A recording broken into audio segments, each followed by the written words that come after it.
Hi there, good afternoon from Joan's Kitchen. I'm Joan Qualls from Tasteful Voyages. This is the fourth Monday before Thanksgiving, and I'm doing another dish that you might want to consider for your Thanksgiving table. As you know, Tasteful Voyages is a travel company, and I'm a travel advisor. We're not doing a whole lot of traveling these days, and that's fine, but we will be able to travel again, and when you're ready to plan, I'll be here to help you. So the dish that I'm making today is a cheesecake.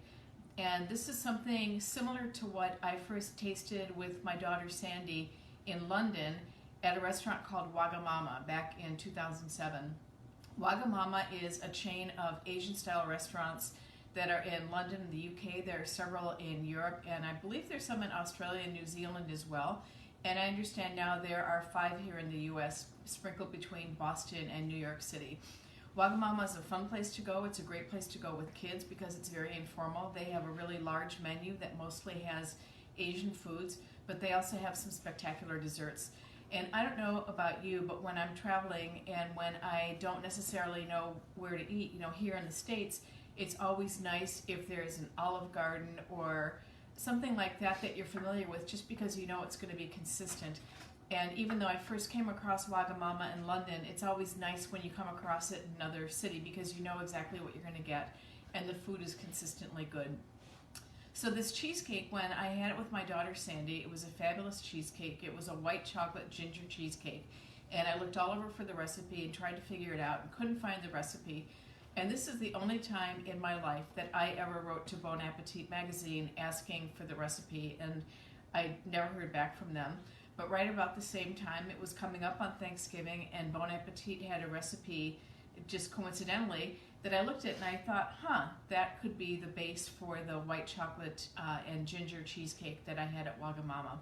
I want to stop for a moment and remind you that if you have any questions, please go ahead and put them in as a comment, and I will do my best to answer you, whether it's right now on the live broadcast or if you are watching the recording. I'll be happy to answer the questions. This is not a difficult recipe to make, but it's a little bit time consuming, so I've gone ahead and prepared some of the ingredients in advance, but I'll be putting the final touches together. This cake is also typically made in a springform pan. A springform pan is a pan that's made out of a strip of metal that has a spring on it that holds it together. So the idea is that you clip the spring shut to have the pan in a nice tight circle, and there's a bottom that clips in it also, so it's a removable bottom, and you bake it in the spring form, and then when the cake is cooked and cooled, you release the spring and the sides of the pan should come away from the spring form. And that's typically the way that cheesecakes are made. And I've made this cheesecake that way many times. You actually don't have to. You could also just do it in a pie shell where you don't have to get it out of a spring form. Or you can also use a tart shell, which is kind of a spin on the same thing. A tart shell is a metal ring, and then there's like a flat metal plate that fits up in the bottom, and you can just push the bottom up from the bottom of the tart shell. When I've made this recipe in the full proportions, I've used a tart shell that's probably 10 or 11 inches across and about 3 inches deep, because this does make a pretty substantial cake. Before I get going, I want to talk a little bit about cheesecake in general. Cheesecake, believe it or not, is believed to have been something that was made actually in ancient Greece, and the Romans adapted it from them. Cheesecake has been adapted all through the centuries. The way that we know it now, we think it probably was about the 1700s in England when it was prepared the way that we make it now. Cheesecake typically has cream cheese in it and eggs and maybe something to smooth out or soften up the cream cheese a little bit, and it's baked, and it typically has some kind of a crust on the bottom that's some kind of a cookie crumb or a graham cracker crumb that you make the base out of, and you crumb the graham crackers or chocolate cookies or whatever you might be using, and add a little melted butter or sugar, and typically you pre-bake that before you add the filling in. It keeps it a little bit crunchier, and then you pour the filling in and you bake it. In that traditional cheesecake, the eggs that are in the cheesecake are what get it to hold together. They're basically like the thickener and the stabilizer, so as the eggs cook in the oven and start to solidify, that's really what holds the cheesecake together. This cheesecake that I'm making is different because it's an unbaked cheesecake. So this cheesecake uses gelatin to hold the cake together. One of the very first episodes I did from my kitchen was panna cotta, which is also a recipe that's uses cream, and it's got gelatin in it to hold the cream together. And so this is kind of a similar idea. And for this particular recipe, you take your gelatin, I've got these little powdered things, and you pour it into a liquid before you use it. And I'm just going to put this in here to demonstrate. I'm going to put that in there and leave it aside for about 5 minutes, and we'll show what happens with that. Other ingredients in this cheesecake is cream cheese, of course. Can't have a cheesecake without cream cheese, although I'm going to stop and correct myself because you actually can. Italian cheesecakes frequently have ricotta cheese in them. You could also make a cheesecake out of cottage cheese or farmer's cheese. And then there's also the mascarpone, which is kind of the Italian style of cream cheese. Any of those could be used in a cheesecake. This cheesecake, I mentioned, it's a ginger cheesecake, and I put a lot of different kinds of ginger in it. I use powdered ginger, I use candied ginger, and then for my cookie crust, I'm going to be using ginger snaps. And I got these ginger snaps at Trader Joe's, but you can use any kind of ginger snaps that you like. This recipe also calls for white chocolate, and I am going to put a little bit of white chocolate in there. It also has some whipping cream, and it has some sour cream. So it doesn't have as much cream cheese as in your traditional cream cheesecake, but you also have the sour cream. So between the cream cheese and the sour cream, you're getting that nice kind of tangy sensation that you're used to having in a cheesecake. So to make this recipe, what you need to do is take the gelatin, and you're sprinkling it actually over some whipping cream. And I don't know if you can see this, but the gelatin is kind of absorbing the water, and it's softening, and that's the point of what you want to do. So you would start out, which I did, by sprinkling the gelatin over whipping cream, and then you take your block of cream cheese and you break it up into small bits and put it in a pan like this, and you heat the cream and the cream cheese slowly together, and you whisk it until it's smooth, and then you sprinkle in the cream with the softened gelatin, and you whisk it again, and then you strain the whole thing. And you're straining it just in case there's any bits of gelatin that didn't totally dissolve. You want it to be totally dissolved for this recipe to work. I mentioned in this recipe that I use candied ginger, so in my version, while the cream and the gelatin and cream cheese mixture was still hot, I took some of the pieces of candied ginger, which I had cut into small pieces, and I put it in the warm cream mixture to kind of steep in there and give it some extra ginger flavor. I also put in probably about 3/4 of a teaspoon of plain powdered ginger to kind of like amp up the ginger flavor. The second part of this recipe calls for just taking regular whipping cream, like we have right here, and your sour cream, mixing those two together with some sugar and some vanilla. And I've gone ahead and pre-mixed that here. And so what we need to do now is to take our mixture that has the gelatin in it and the whipping cream and the cream cheese and kind of fold that into this other cream mixture. So this, I mentioned, this is a no-bake cheesecake. So the gelatin in here, along with the whipped cream, is going to solidify, and so these are going to be almost like little gelatin custards. One of the things that I'm doing today also a little bit different is instead of making a big single cheesecake that you would serve in slices from a big pan, I'm making little individual cheesecakes. This is something that I've done before just because at Thanksgiving time there tends to be so much food, and this is clearly a very, very rich dish.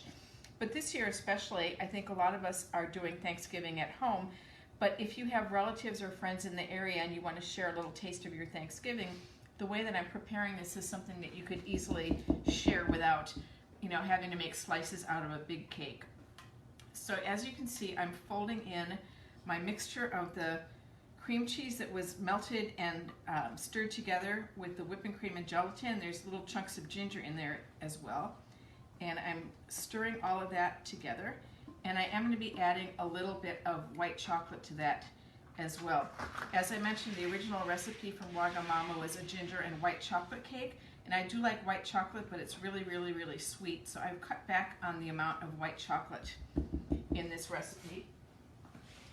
I will say also that when I was researching this again before today's show, I Googled the Wagamama white chocolate recipe again, and now there is a recipe on the web. It's not from Wagamama, but it's from another person who loves the cake as much as I do and worked on figuring it out.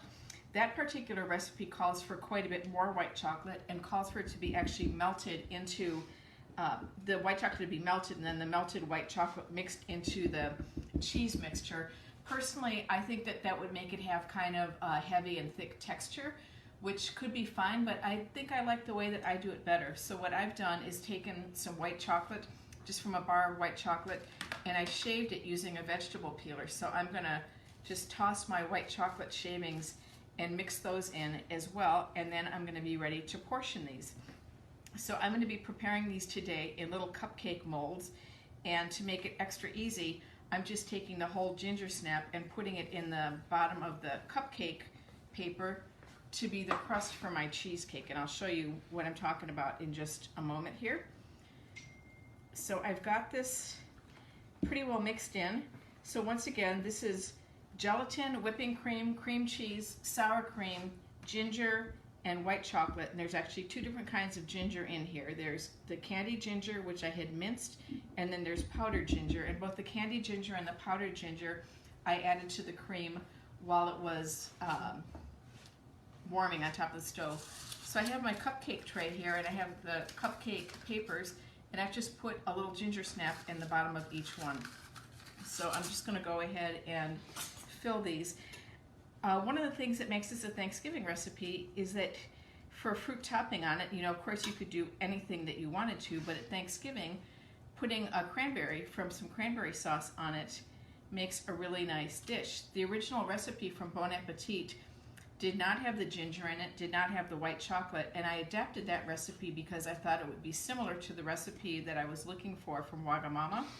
So today I'm not going to be spicing the cranberry sauce, but the original recipe does call for the cranberry sauce to be spiced using cinnamon and a star anise.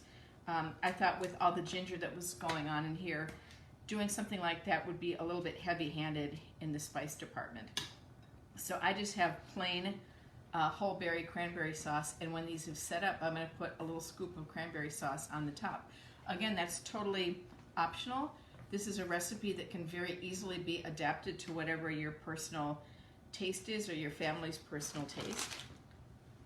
These do need to set up in the refrigerator for at least 6 hours, but they will be nice and creamy, have a really lovely consistency when they're set up due to the gelatin and the whipping cream that is whipped into them. Just going to go ahead and try to even these out. And I'm going to show you a couple of techniques before I leave you for the day today. Just about done here. All right, I'm going to set that aside. Now, typically to make crust for cheesecake, it calls for graham cracker crumbs or cookie crumbs, but you don't have to use graham cracker crumbs or cookie crumbs. You can make your own cookie crumbs with whatever type of cookies that you like. And so I have these same ginger snaps that I got at Trader Joe's, and there's a couple ways to crumb them. You can either throw them in a food processor and run the food processor until they make crumbs, or the easier and faster way, and probably you have what you would need to do this on hand at home, is to put the cookies in a Ziploc bag and then take a rolling pin and smash them to kind of break them up, and then just roll them, and voila, you've got your cookie crumbs here. Cookie crumb crust, typically you have your cookie crumbs, you add some sugar. I like to use like a raw sugar that has a really coarse texture because you can still see it when you're eating the cheesecake, and I like the extra crunch from the sugar, and a little bit of melted butter. And you mix that together, and you would press it with your fingers into the bottom of the pan that you're using, and then bake it off probably for about 10 minutes to just give it a little bit of extra crispness. A couple of other things that I want to show you. I mentioned that I was using candied ginger. The candied ginger I got from Trader Joe's, but you can get it at other places. And so this piece of candied ginger is probably a square of about 3/4, and it's really pretty spicy. It's not like overly spicy like a chile sauce or a Tabasco, but it definitely has a kick. So I don't want to have anybody getting a mouthful of that in their piece of cheesecake. And so what I did was I kind of minced it. So I have the piece of the ginger here on a cutting board with a small knife, and I'm just cutting it into really tiny pieces. It also makes it easier to mix it into the cream mixture. So each of my pieces here is probably just about 1/8 of an inch square. So it's just enough to give the flavor of the ginger without that bite of biting into a big piece of ginger. The last little technique that I want to show you today has to do with the white chocolate. I showed you that I got a bar of white chocolate like this, the Ghirardelli white chocolate, but I wanted to use chocolate shavings. As I mentioned, the other recipe that I found melts the white chocolate into the cheese, but I kind of like the texture of having just little bits of white chocolate in there, and I don't want to put as much in because I don't want it to be overly sweet. Now, when I was in the store today, they actually had a little cup of white chocolate shavings, but a little tiny cup that was maybe 1.5 ounces or 2 ounces was like $6. So what you can do is take your vegetable peeler and take it along the side of your bar of white chocolate and just run it down, and voila, you have white chocolate shavings. You could do this really with any kind of a chocolate if you needed a chocolate garnish for any kind of dish. So this is going to go ahead and sit in the refrigerator. I've got a little drop on there. This is going to sit in there for about 6 hours. They will firm up, and after they've firmed up, I do have some cranberry sauce, and I don't know where, oh, here it is. This is whole berry cranberry sauce. Of course, you can make your own cranberry sauce, but when this is set up, I'm going to be fishing out probably 1 cranberry for each of the little muffins to put on the top, and there you have this dessert that's portable. It's already portioned. It's something that you can easily share with your friends and families. And the last thing I wanted to mention is that ginger is supposed to be very good in aiding digestion, and we could probably use a little help in our digestion after a big heavy Thanksgiving meal.